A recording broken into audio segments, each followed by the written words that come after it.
任正部，身体如何呀？好些了，多谢知府。免礼。本府特意在城中跟你寻得了名医，你现在可以放心安坐啊。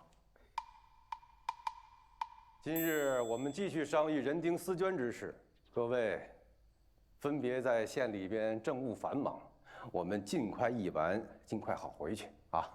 昨日，帅家莫提告，要求金安八县打开所有的价格库，以便详查原档。各位意下如何？不可。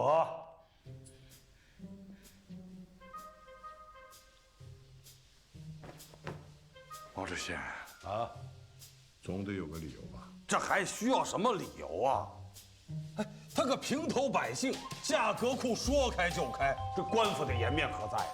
再者说，如果人人都学他这个样子，那以后咱们这县衙还干不干别的了？别在这撒泼，毛知县。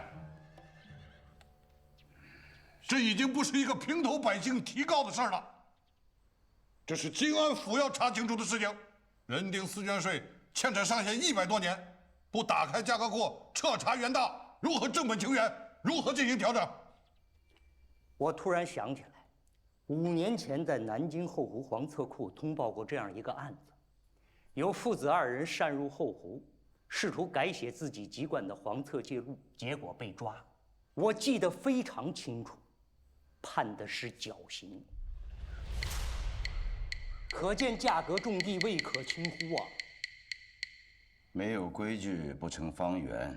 我们万城的价格库虽然不成规模，可也有专门的库丁把守，连我进去都要报备登记。方知县啊，你当初发现他擅入价格库，为何只打1顿板子便放了？莫非是不把国家册籍安危当回事吗？毛知县，话可不敢这么讲。我当时哪里知道，他要在我们金安府掀起一场风雨啊！不过，我赶紧便下了严令，禁止他再次接近价格库。怎奈此人有手段呐！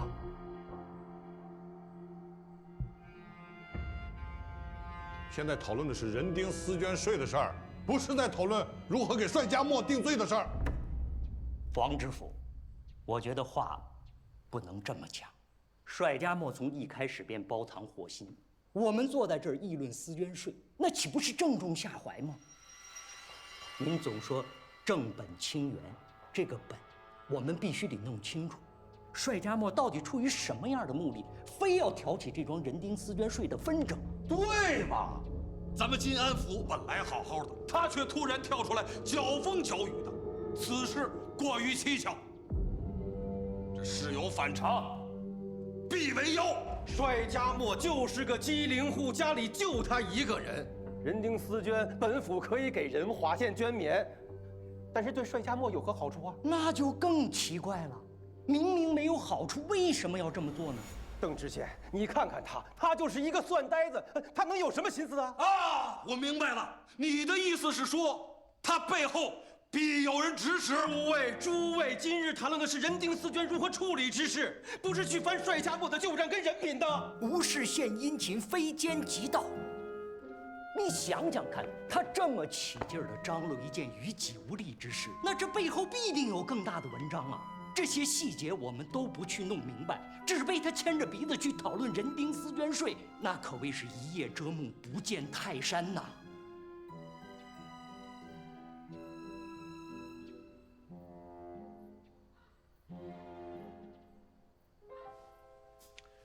那你们到底想要干什么？就是要让这帅家莫讲清楚，他掀起这人丁思捐税的真实用意。哼，他要讲不清楚，就该效仿南京后湖篡改黄册案，严办，以儆效尤。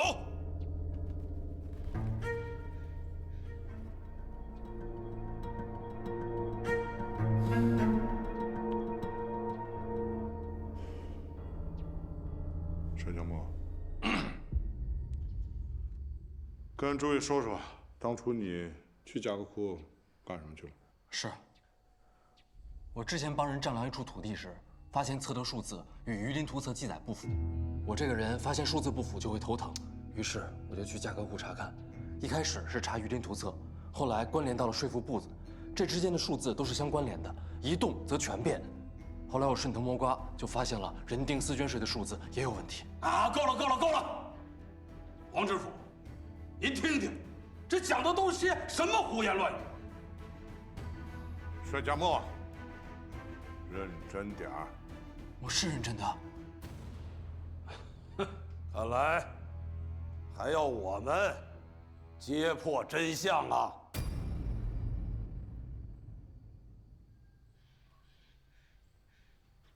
报上名来。在下揽溪县一个生员，叫程仁清。你怎么知道帅家墨到价格库干什么？天下之事无非8个字：常理人情，正气攻心。我以常理推之，人情夺之，正气变之，攻心为之。别啰嗦了，快点说，快点说吧。此事要追溯到20年之前，也就是嘉靖38年，仁华县发生了一件惨事：一户人家突遭走水，一对夫妻双双葬身火海，只剩下一个遗孤。这对夫妻，男的叫帅敦成，女的叫柳月娥。这位帅敦成正是金华县护房的一位书手，算学精熟，人人称道。程仁清，别扯无关的事情。哎，宋同伴，莫要急呀，听他把话讲完啊。嘉靖38年，建安府爆发了一桩弊案，数额巨大，触目惊心。此案惊动了巡抚、巡按两院，先后制下牌票，要求彻查。建安府查来查去，最后揪出了一只硕鼠，正是帅敦成。具体帅敦成如何犯案，又是如何被查出，今日且不详说。但东窗事发之后，恰好赶上了帅敦成和柳月娥家中走水，夫妻双双殒命。坊间传闻是，夫妻俩畏罪自杀，只剩下一个可怜的孤儿，吃百家饭长大。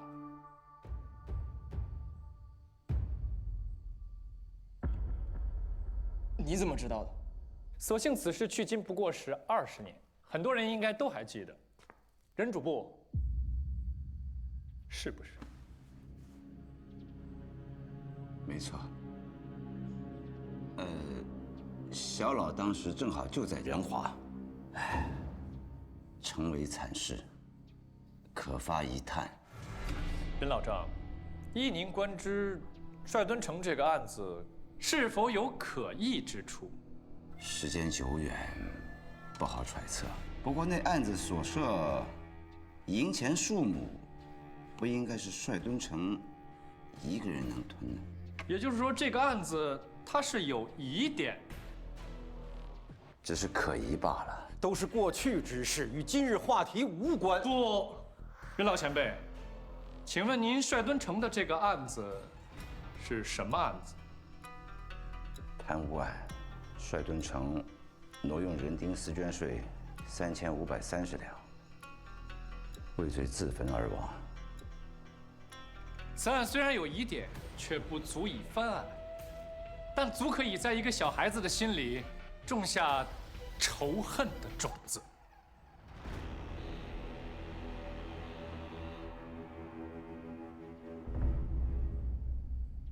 帅家墨竟然是帅敦成的儿子，没想到，这个倒是没想到。哎呀，原来如此啊！啊，这人丁私捐税的事儿跟他父子2人都有关系。嗨，一个7岁的男童，看着自己的父母惨死在眼前，你让他如何忘却？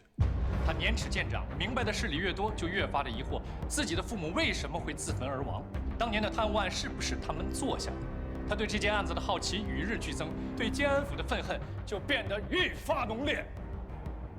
不过帅家墨想要报仇，既无族亲可以依靠，也没有资格去考取功名，更手无缚鸡之力。怎么办？我手里唯一可试的，便只有传承自父亲的算学，只有用自己最擅长的方式，向整个监安府发起复仇。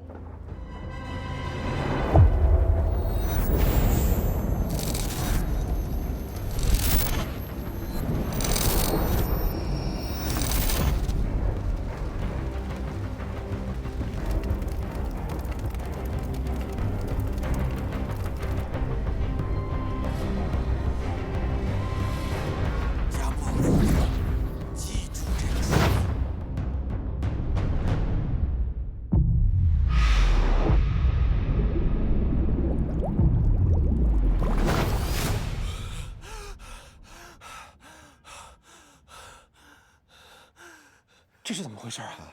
回禀宋通判，帅家墨并无大碍，只是有点玉气抖臂，情志不舒，喝点酸枣水休息一下就好了。快去准备。好。家墨怎么样啊？我看见我爹娘了啊！我看见我爹娘的身影，我爹还拿着一本书。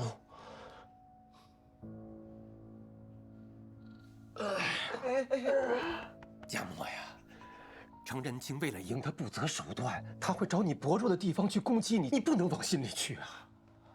对，我还得去铲灭人定思君。不，哎，你还操心这事儿呢？那个黄知府跟那几个知县在后堂商议着呢。我还没有说明思捐税的来历，他们商议什么？现在商议的不是思捐税了，是你。各位，这一门心思的想治帅家墨的罪，难道这人丁思捐税真的有什么猫腻吗？王知府，夏老想给知府看一样东西。行，各位坐吧。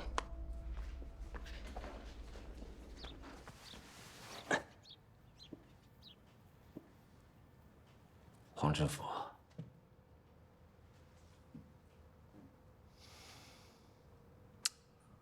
哎呀，任主簿真是清廉如水呀！来人，给任主簿准备一双新靴子。是。王知府，小老这双靴子穿了多年，踏遍了万城的山山水水，不知补过多少次。不是故意卖惨，实在是囊中羞涩。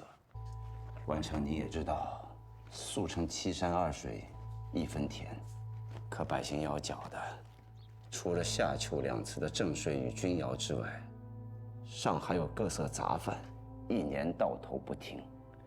一户3口之家，春耕秋收，可能半两银子结余都不到，尚不够来年借贷去买种子。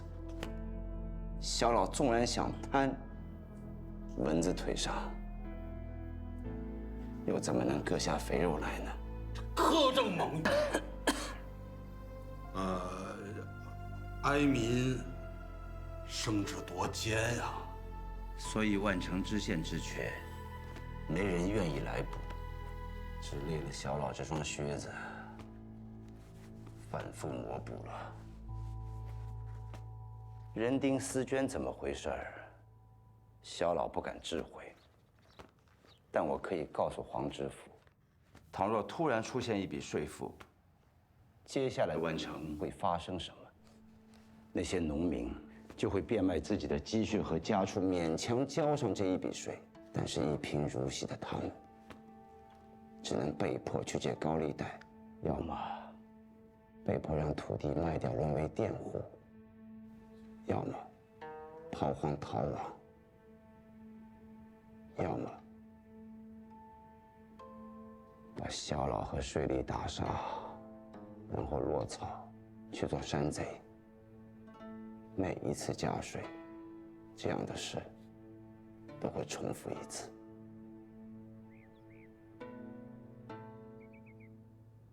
无论思捐税是真是假，小老为县里父老计，都绝不敢赞同。我兰溪县也是一样。若因为加税起了纷争，耽误了正税借送，朝廷要是怪罪下来，那下官也只有辞职挂官一条路。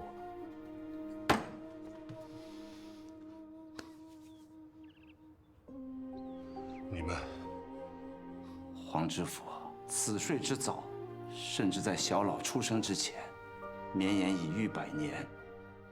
纵有不公，也早已成定例。过去的事情一粗不一细，若是锱铢必较，一一追究，那别的税目是不是也有问题？口子一开，争议无穷无尽。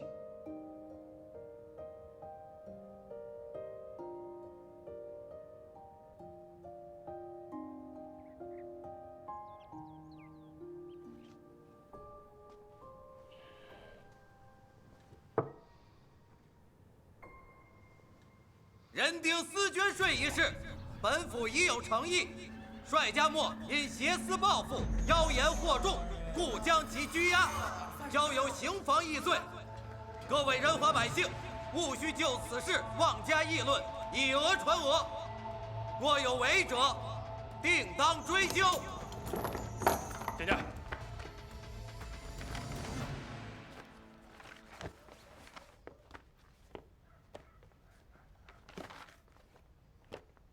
买火腿啊，要不要我给你介绍介绍？是专程来找你弟弟，知道我们官司赢了，过来道贺的，对吧？哦，巧了，很可能在路上被那个百姓给绊住了。你弟弟的官司输了。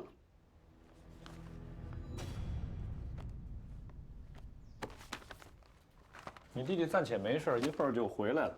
但是这帅家墨吧，还真就没有这么好的运气了，被人举发。说是因为父母的事儿，怀恨在心，挟私报复整个监安府。帅家墨的父母是被火烧死的，哪个缺角说的？我，你，我还要谢凤姐娘子，你告诉了我帅家墨的身世，我才能按图索骥，寻得一桩秘辛。哎，听我一句劝，税负钱粮哦。这是当官的命门，朝廷的要害。你们胆敢在这上面搞事，那就是死路一条。要死得你先死。听我第二句劝：自古断人财路犹如杀人父母，争利这是最大的恩怨。你们想要动其他7个县的利益，你得惹出多大的祸事？有什么祸事啊？今天来你的头阳分号。查查你们用的猪肉是不是温猪肉，明天再到你们的万城分号查查账簿有没有什么问题。后天，监安再给你发个帖子，点你应一个黄差，让你给京城免费上3000斤上好的肘子。你是生意可以不做了，但是你那个纨绔弟弟，你救不救啊？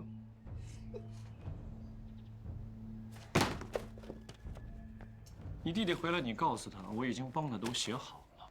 自贡，受奸人蒙蔽，不分真伪，只因为故人面子难却，方才联名提告。如今已有悔悟，甘愿作证，帅家某确系挟私报复，妖言惑众。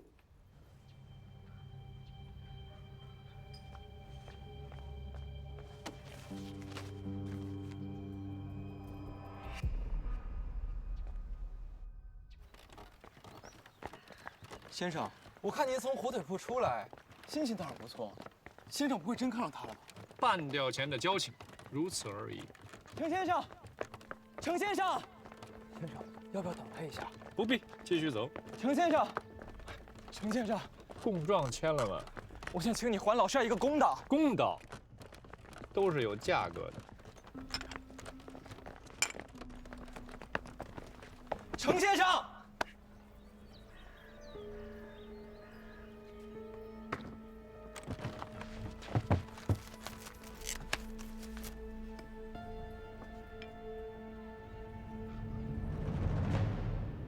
帅家某的罪名，一大明律最多就是杖30，流3000里，不重。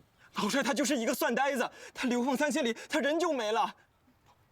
程先生，求求你了，你想一个能脱罪的法子吧。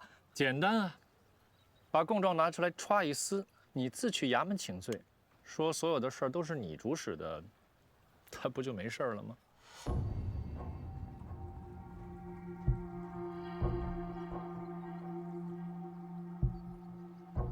嗯。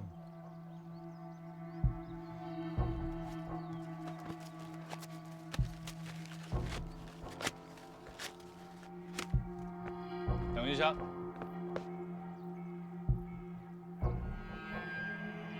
帅家墨被定什么罪？关键是在黄知府。走了。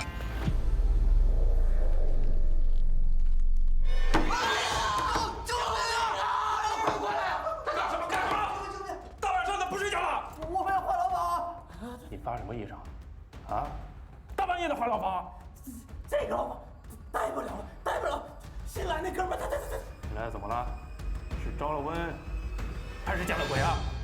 我们哥俩想教他规矩，没想到他直接他。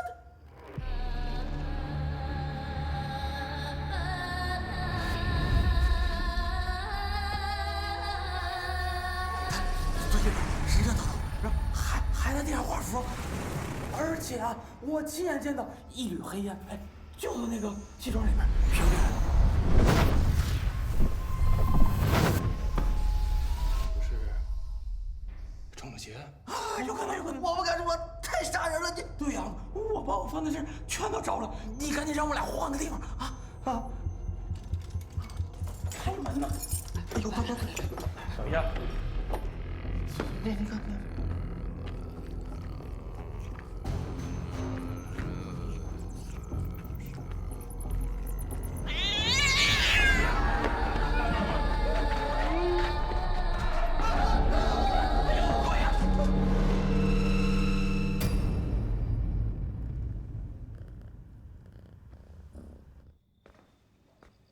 范老，幸不辱命。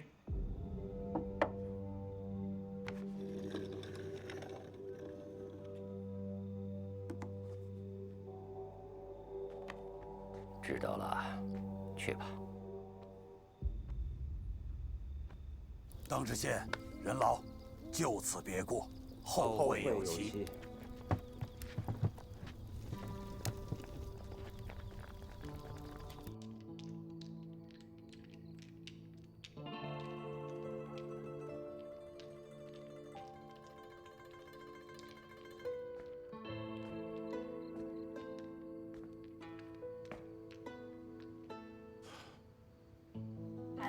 出个啥子大牌呀？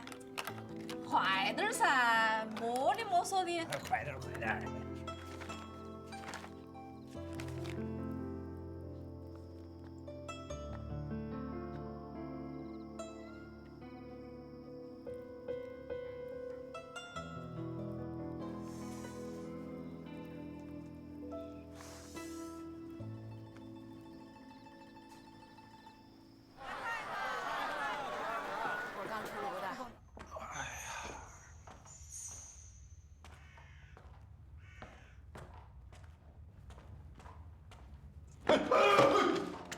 吓我一跳！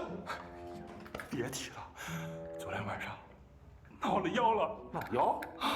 就咱这破牢房，还有妖怪能看上眼？对，真有猫妖，我们昨晚可都看见了。哎呀，我感觉吧，吃早席的那个猫妖啊，上他身。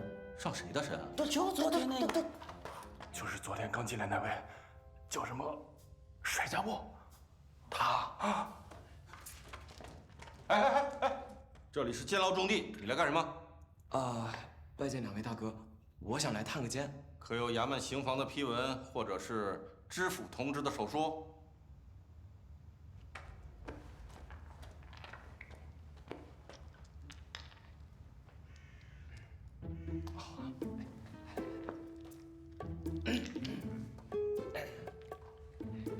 你看谁呀？帅家墨，昨天刚来的。你告诉他，我们兄弟二人呢，也是奉命在这儿看守，与他并无仇怨，让他不要在我们这里作妖。里面请吧，请。哎，请。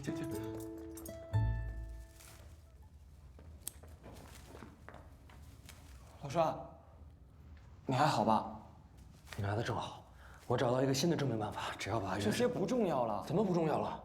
要证明人丁思娟与谢想之间的关系，我找到一个新的证明办法，只要把原始账册拿到，就一定可以算得出来。老帅，有件事我今天必须问清楚，因为这关系到后面很多重要的事儿。你说。昨日，陈仁清说的那个故事，到底是不是真的？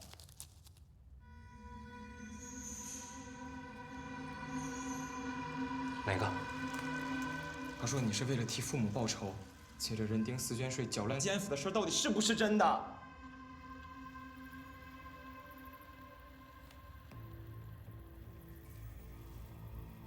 不是。我父母的事，我一件都想不起来了。我相信你从来不说假话，可是你听完陈仁清说的那个故事，你昏倒前的反应我是从来都没有见过的呀。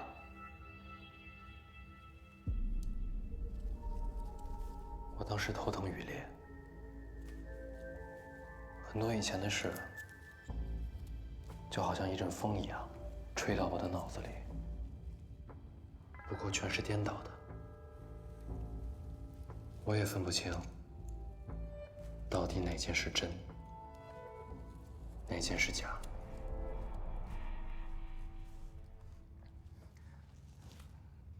那你之前就真的一点都没想起来过吗？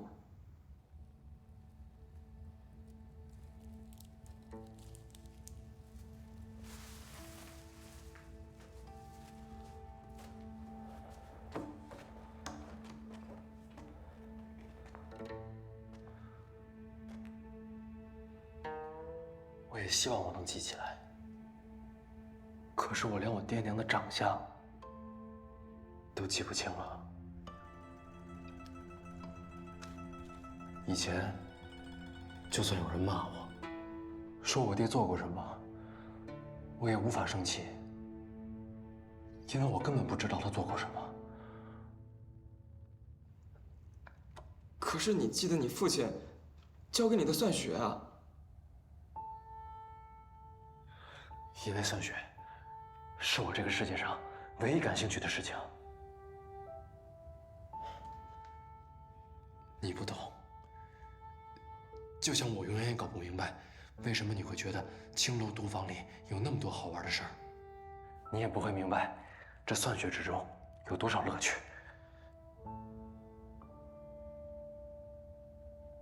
乐趣？数性质朴，算学是天下最诚实的东西。1+1永远是2，5乘4永远是20，而12字时永远是144。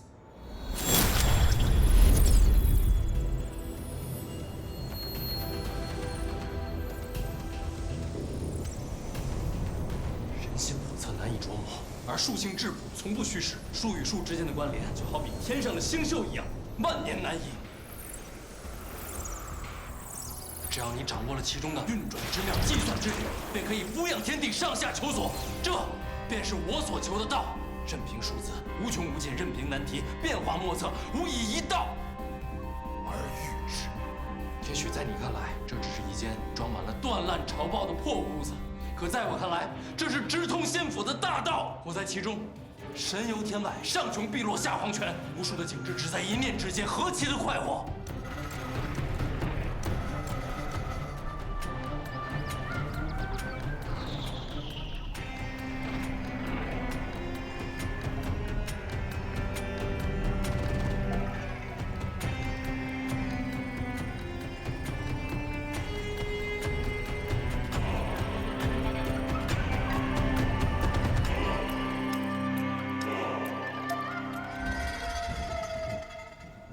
这与成仙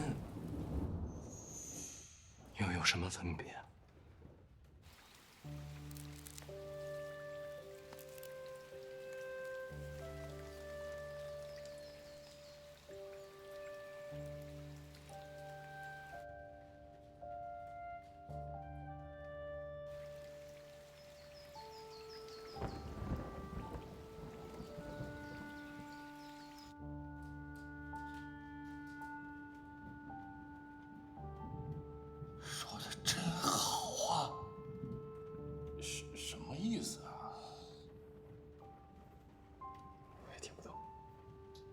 我这都不重要了。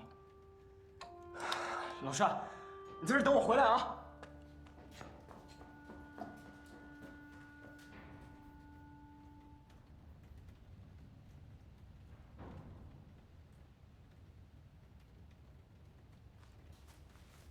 这草席该换了。啊，好，换，马上换。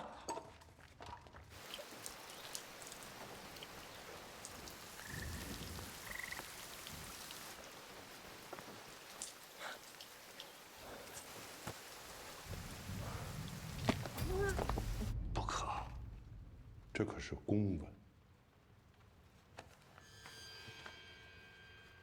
方知县前几日给我移交过来一道公文，说是要审议那个人丁私捐税案。昨日既然有了诚意，作为程序，本府理应给方知县回一道公文，对吧？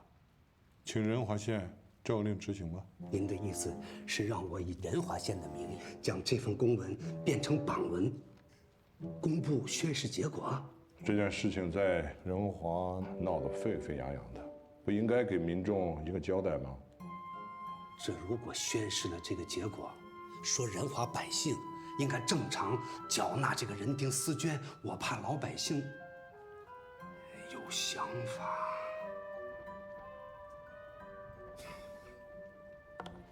老百姓有什么想法啊？只会夸方知县为民着想啊！黄知府，道理是这么个道理，可您知道，仁华百姓虽然民风淳朴，但也不乏刁民暴徒啊，总得给百姓情绪上有所照顾吧。您初来乍到，万一这建安府有什么动荡，对您的官声也不利。本府真的不在意，反正我的府令也就只在这个府衙内有效，真正办事的还得靠几位县令啊。这道官文我也分别抄送给了兰溪、万城和同阳3位县令，相信他们很快就会公开的。你赶紧回去照章办理吧。黄知府，宋科。一边叫供状呢，跟我回去。哎，不是姐，我想个办法就算呆子了。你能想到什么办法？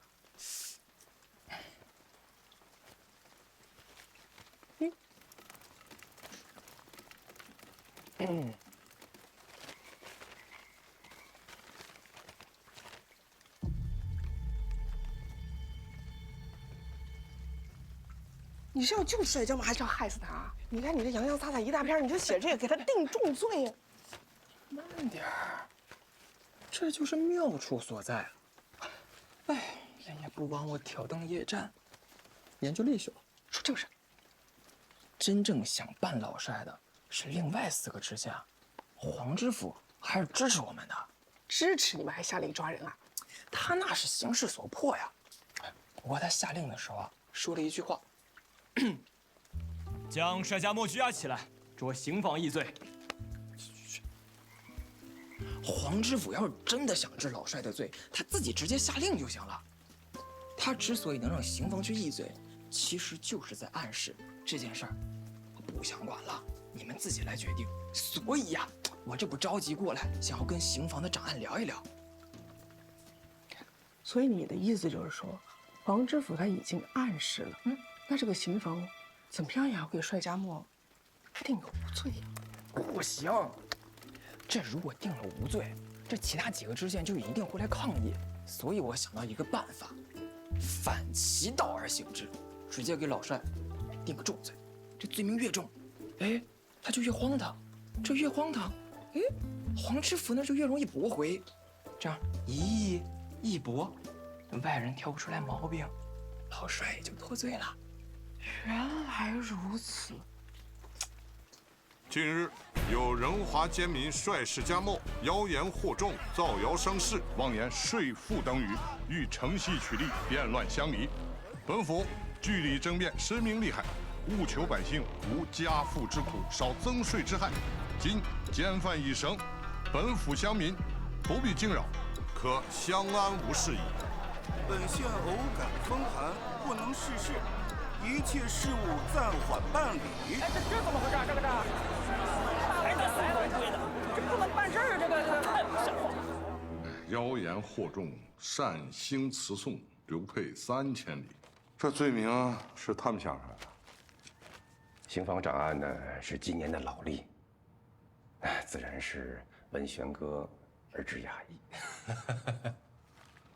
啊，的确是失去啊，不会是你老兄教的吧？哎，金安府上下和睦，那也算是属下的心愿根本。是我不安分吗？明明是他们咄咄逼人啊！是。来人，此罪名太重，驳回，着刑房服役。是。哎呀，如此一来，也算是各有所安，尘埃落定。那倒未必。知府排票，该犯妖言惑众，擅兴词颂，但罪出有因，其情可悯，念其初犯，加以训诫，准其开释。开始。若有再犯，罪加一等，严惩不贷。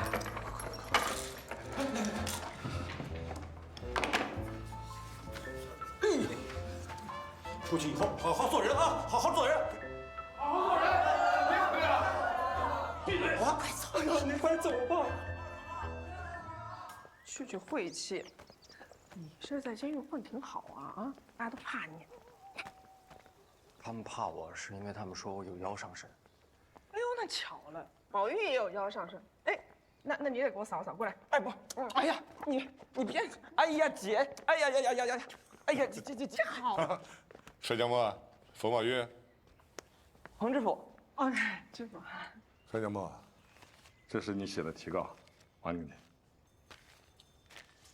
我在里面想出一个新的证明办法，只要增补进条陈就可以证明。在金安府，就别想着再提告了啊！可是人丁思娟的，你没听懂我的意思是吧？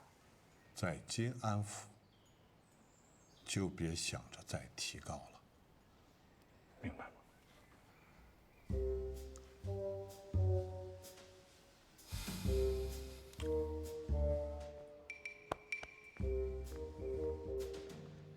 黄知府，你慢走。文章是个好文章，帅家墨，只是所托非人啊。哎，我看看。呀，这黄知府是在给你改文章吗？啊，我看看。你看。哟，改这么多啊！黄知府不是要做你的厨师了，呆子。这什么？这是底报。什么是底报？不知道了吧，姐姐？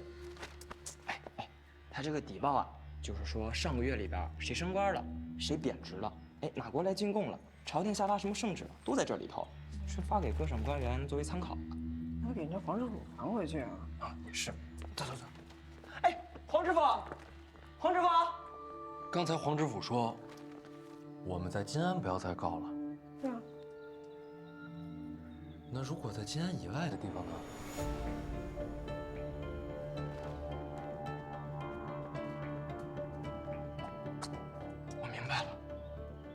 黄知府的意思，是不是让咱们去比金安府高一级的地方去提告呀？看，妖又上身了。嘿，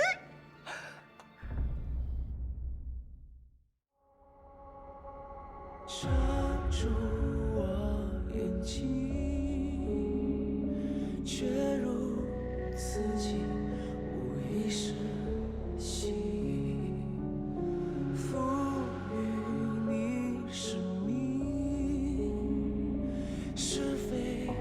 纠缠，总能寻踪影。谁能看得清万物的缘生？堕入黑白裂缝，漠视乱世纷争，也会。